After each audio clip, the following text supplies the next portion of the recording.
Majestically situated where the mountains meet the sea, Vancouver is home to over 500,000 people. As the central business district of British Columbia and the third largest city in Canada, Vancouver is in a region of over 2 million people and covers a land area of 113 square kilometers.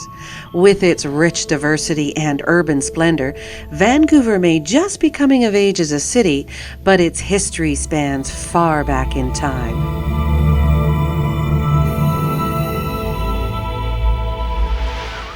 From time immemorial, segments of the Coast Salish people, the ancestors of the Squamish, Burrard, Tsleil-Waututh, Musqueam, Lillooet, Coquitlam, Katzie, Tsawwassen, Semiahmoo, and other native bands resided in the area now known as the City of Vancouver.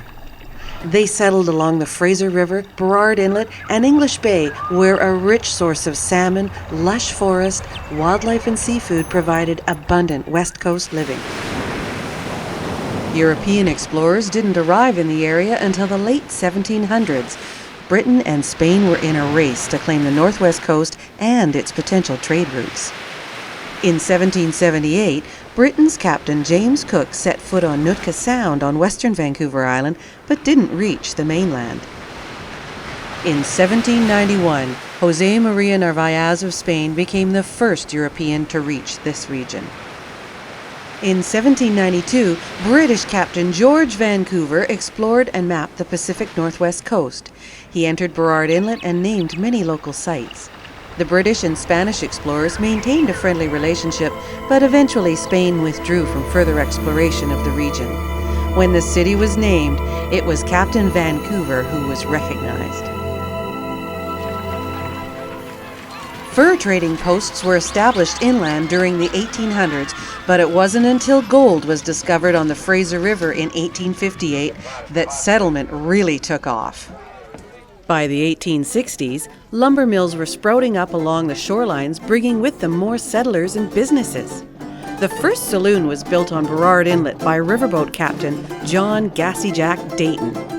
The area was dubbed Gastown and grew steadily into a town site called Granville. When the Canadian Pacific Railway agreed to extend its Trans-Canada rail line from Port Moody west to the Granville town site, the area was transformed. With a population of 1,000, on April 6, 1886, Granville townsite was officially incorporated as the City of Vancouver. Only 2 months later, Vancouver was hit by a massive fire that destroyed most of the buildings, including City Hall. But the fire didn't slow progress. Just days after the blaze, City Council held a meeting using a tent as a makeshift council chamber. A year later, electricity is switched on for the first time in Vancouver, and water arrives from the Capilano River piped under the First Narrows Bridge the following spring. Just before the turn of the century, more than 100,000 people headed to the Yukon for the Klondike Gold Rush. Vancouver enjoyed a population and business boom when many of the prospectors settled here. The construction of the National Railway and the growth of fish canneries and other industries in Vancouver brought waves of immigrant workers, mostly from China, Japan, and India. The ethnic minorities suffered racial discrimination and segregation. Race riots define the city's darkest days in its struggle toward maturity. When the Panama Canal was opened in 1914, it brought more shipping to Vancouver and helped establish the city's position as a leading port. However, the city's growth was halted by the outbreak of World War I. In 1936, a new city hall was completed, replacing the one that was located near the Carnegie Center in Chinatown. City Hall's design features Art Deco details, a lobby with imported Italian marble, and bronze doorknobs and lock plates. Vancouver suffered through the Depression of the 20s and 30s like cities around the world, but World War II reignited the economy. People from other parts of BC and Canada streamed into Vancouver to work in shipyards and munition plants. The post-war era saw Vancouver grow by leaps and bounds. In 1954, Vancouver hosted the British Empire Games and constructed Empire Stadium for events. This was where sprinters Roger Bannister of Britain and Australian John Landry ran the Miracle Mile in under 4 minutes for the first time in history. In the following decades, high-rises and office buildings popped up all over the downtown core, and the West End was on its way to becoming one of the most densely populated urban areas in North America. Many community projects, such as Granville Island and Robson Square, were developed. Through the 60s and 70s, Vancouver became known for activism and counterculture and was dubbed the hippie capital of Canada. In 1967, an environmental group was born here that would become the internationally known Greenpeace Foundation. In 1986, Vancouver celebrated its 100th birthday and boosted its international profile by hosting the Expo World's Fair.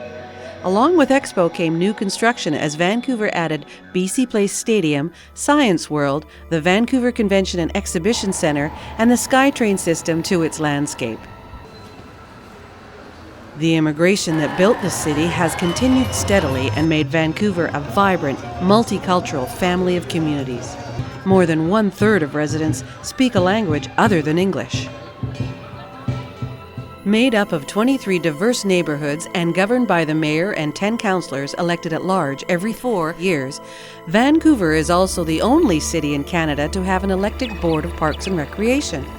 The Park Board maintains over 200 parks, including the city's crown jewel, Stanley Park, and 40 recreational facilities adding to the city's cultural richness and splendor. While the industries that originally fueled the city, forestry, fishing, and trade, are still key parts of Vancouver's economy, the city has enjoyed the growth of new industries and is one of the most popular tourist destinations in North America.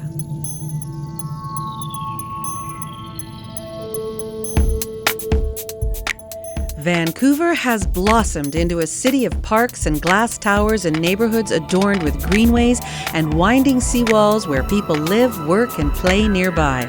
It is known for its high-density livability and inviting urban design features at the street level that define the West Coast lifestyle. It's been coined the Vancouver model by planners and urban designers around the world. In 2010, Vancouver hosted the Olympic and Paralympic Winter Games. Preparations included improvements to the city's infrastructure, such as the new rapid transit line from downtown to the airport, as well as the construction of various Olympic venues.